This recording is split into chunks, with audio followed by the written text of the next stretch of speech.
Hey there! In this video, I will show you exactly how to recover Snapchat My Eye Only photos.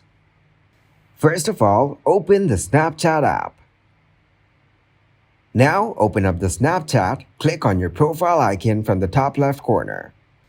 Then tap on Settings icon from the top right corner. Scroll down Settings and click on I Need Help.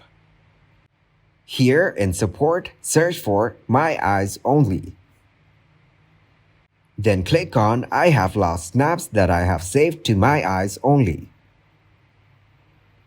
It says there's no such way to recover the snaps of My Eyes Only. Then hit the cross option and choose the article didn't answer my question or solve my problem. Now you can submit your request and wait for the Snapchat team to respond. Thank you very much for watching, and don't forget to like the video and subscribe to the channel.